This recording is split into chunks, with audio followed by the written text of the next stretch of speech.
Hi, I'm Margaret from Heidi and Lana, and today I'm going to show you how to do the finishing steps on Portage. I've gathered up all the supplies that are needed to finish Portage. So I've got the knit Portage here, and then a spray bottle filled with water for blocking, some scissors, heavy duty thread, some cording, all-purpose thread, a tapestry needle, and a sewing needle, and then the liner and the leather strap for the handle. I've gone ahead and woven in all of the ends except for the two bind off ends. And so what I'm going to do next is I'm just going to do a little bit of spray blocking. You can spray block the stitch pattern if yours needs it.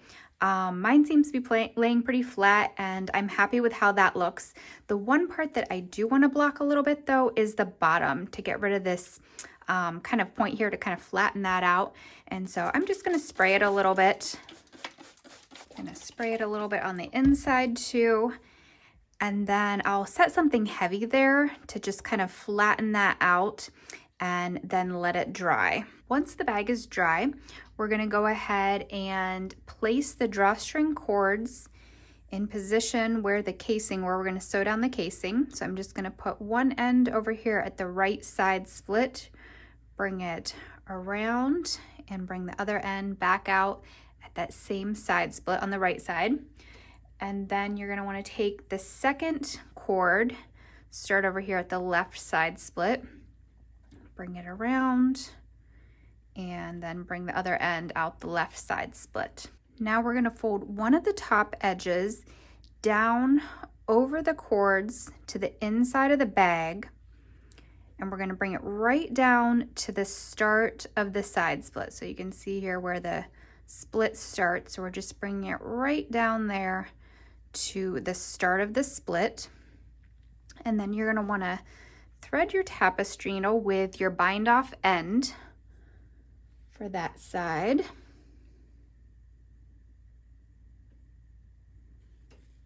Now we can begin seaming the casing. So what we're going to be going into is a purl bump, and we're going to keep on the same row all the way across. And so we'll pick up a purl bump, and then we'll come up here to the bind off edge and pick up the top portion. So you see how the bind off edge is kind of like a V. So we're going to just pick up the top part of that V. So I'm going to come over here to the side, fold this back down to the split. I'm going to find my first purl bump. Then I'm going to come back up into that first, or I guess it's technically the last bind off stitch, but right there at the edge, and get that one first, just to get them joined together. And then I'll go into my next purl bump. And you want to just kind of, sometimes you have to pull it back out a little bit to be able to see which one you went into, to make sure you're staying on the same row. And then come up and get the next one and pull it through. And then the next purl bump and the next bind off stitch.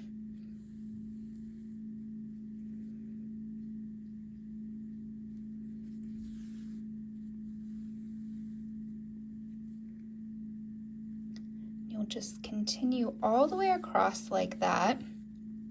This makes a really nice look on the inside, and then the really great part is it's invisible on the outside, so it won't show on the outside of the bag. And so you'll just continue all the way across this casing, and then you'll do the exact same thing on the other side. So just fold this one down and then seam it all the way across as well. And just be careful, one thing to be careful about is make sure you keep the cords in the casing, but don't catch them in the seam. I finished the seaming on both casings, and then I went ahead and woven my two ends from that. And then I also did a little bit more spray blocking. This is not necessary, but I just wanted to flatten out the casing a little bit, get a nice crisp edge at the top. And so I did that and then let it dry.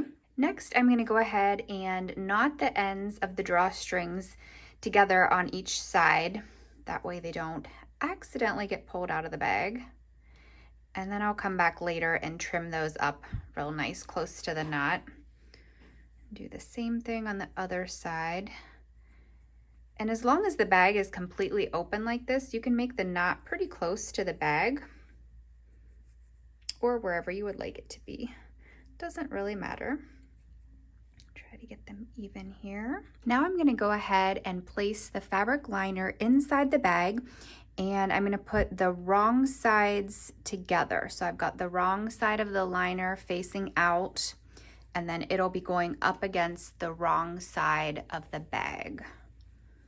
That way the right sides are on the outside of the bag, and then when you open the bag, the right side of the liner will be facing you. And I'm gonna line up the seam of the liner with one of my side splits. So I'm gonna put that over here on this side.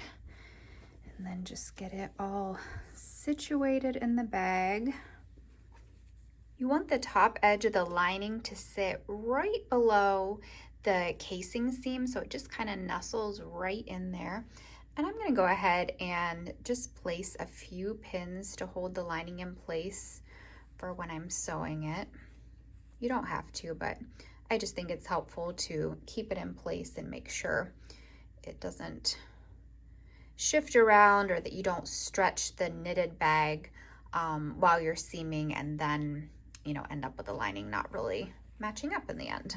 I went ahead and threaded my sewing needle with some all-purpose thread, and then I tied a knot in the end of it. And so I'm going to go ahead and start right here at the side seam of the lining, and I'm going to kind of come up from the back here so I can hide that knot on the back side of the lining. I'm just going to come up right there, catching the lining.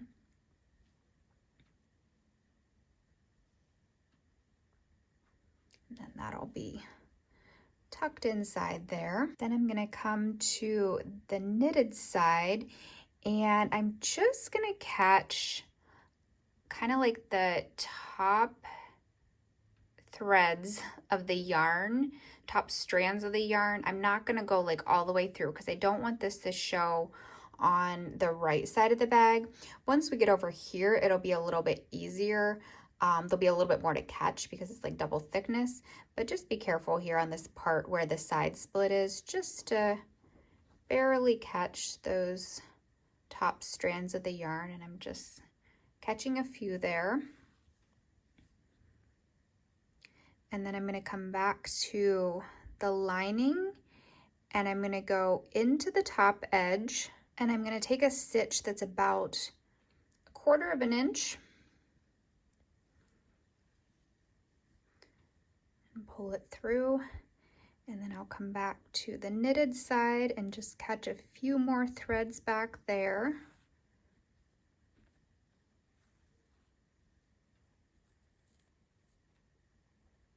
I might have cut my sewing thread a little bit long, but I didn't want to run out. And then come back to the lining, and I'm once again gonna catch about 1/4 of an inch. So the needle is just getting buried in that top, just like in the fold there, that top edge.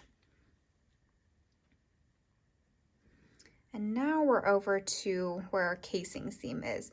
So now I'm just gonna go kind of like right into the casing seam, and I'm gonna do the same thing. So catch about 1/4 of an inch, and I'm still not going all the way through the bag, just through the top strands of the yarn.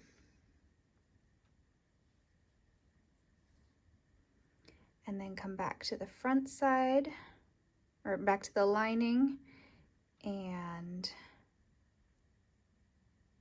take about 1/4 of an inch stitch.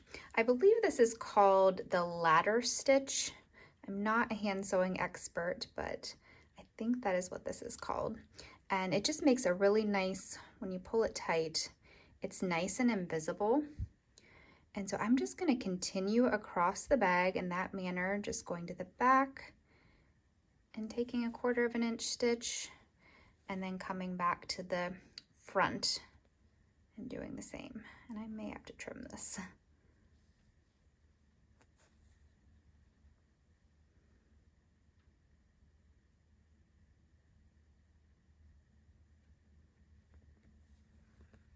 And one little thing you want to make sure of is wherever the thread came out of, you want to just basically go like directly across to stick your needle in for the opposite side.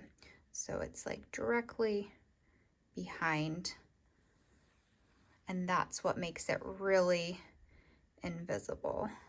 And then same thing here. So my thread's coming out here, so I'm just gonna go right over here to the lining and stick my needle in there.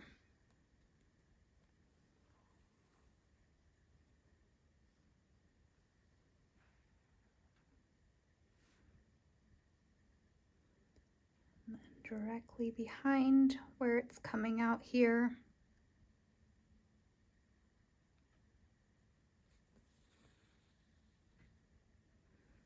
And then directly in front of where it's coming out.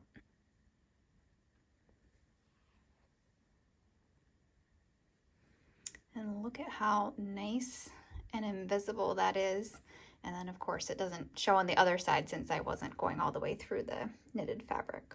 The lining is all stitched to the bag.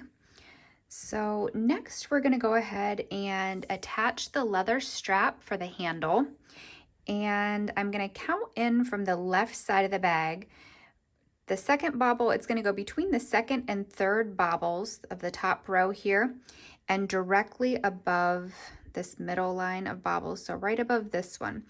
And you wanna make sure when you're placing it that the stitching holes on the handle are below where you've seamed the casing, because you want to be sewing through the bag and the lining to give it stability and not through the casing.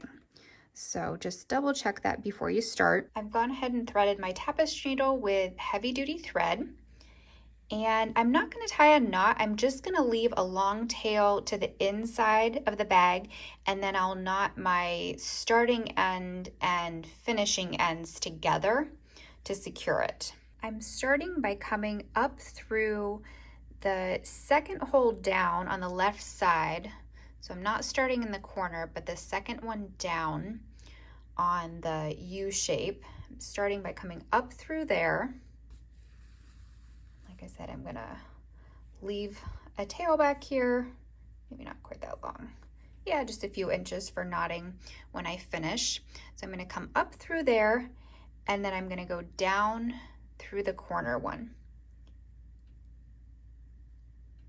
You wanna just make sure that, yeah, it doesn't move around on you and that it's still straight until you get a few stitches in. And then we're gonna repeat that. So I'm gonna come up in the next hole here. So right here, I'm gonna come up through here, and then I'm gonna go down through this one, the one that I came up through the first time. And sometimes it helps to kind of open up that hole a little bit before you try coming up through it. So up through here, and then I'm gonna come back down, go back down through this one.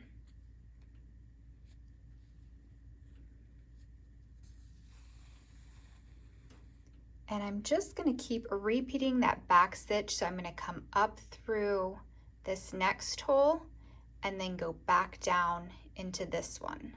Then I'll come up through this one and go back down into this one. And I'll just do that all the way around. I've made it all the way around, and so I'm just knotting the two ends together. And then I'm gonna take my tapestry needle and just kind of weave them back through here before I trim them. Just to kind of tuck them in, secure them really good.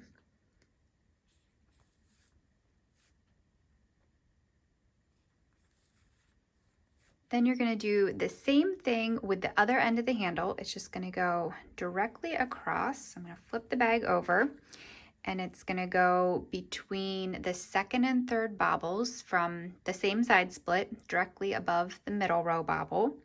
And you'll just repeat that seaming process to attach the handle to this side. I hope you really enjoyed knitting and now getting to use your Portage project bag. Thanks so much for watching. You can find me on Ravelry, Instagram, and Facebook, all under Heidi and Lana. Happy knitting!